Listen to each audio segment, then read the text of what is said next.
This isn't Thomas. We need to go back.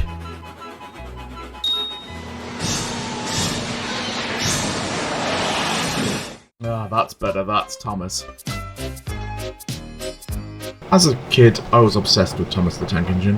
It was a wonderfully crafted show that even parents could get behind because of the storylines. We don't talk about Henry being trapped in the tunnel.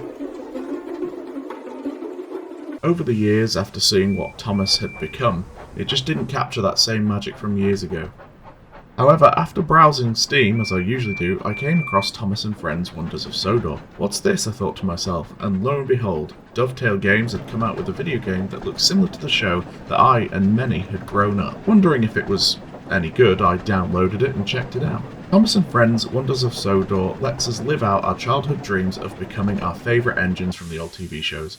Whether you want to relive the episodes or just freely explore the island of Sodor, the choice is yours. At first, I didn't recognise the episodes, but then when it started progressing, memories started firing off and I remembered everything. I think I can speak for many of us that reliving the actual episodes in a video game is probably what we all wanted back then, and now we finally have it. Thomas and Friends' Wonders of Sodor is a fairly simplistic game. The controls are basic. It isn't a vast train simulator where you have to control every aspect, but I imagine this is more directed at families. While the game is aimed at families, I've noticed on Steam that it seems to be a lot of people like me that are trying to sort of relive their childhood and basically become these trains again and get to control everything. But luckily for people that find the normal train simulators quite overwhelming, this one is very simple to just pick up and play. The only issue I found was that if you do miss an objective or you don't stop in time, you can fail the objective, in which sometimes you have to repeat a cutscene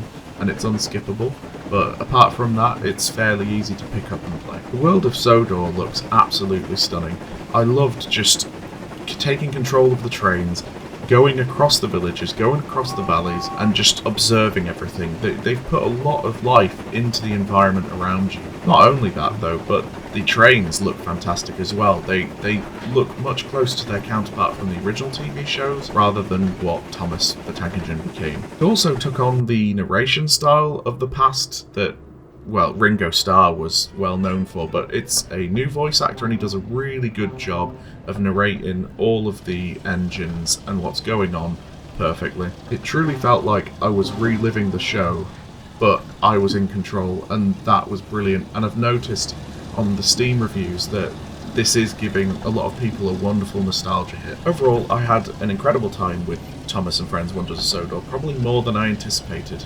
I've noticed it does seem popular with other users, like I said, because of the nostalgia. I don't know whether Dovetail set out to hit the nostalgia with the people that grew up with it, or it was just aimed at families and kids, but they seem to have grown quite the community over it, and it's brilliant to see. I think there could be more difficulty modes where you have more control over the trains, but apart from that, the game didn't have any bugs or any issues, and I think it's worth a go if you liked Thomas the Tank Engine once upon a time.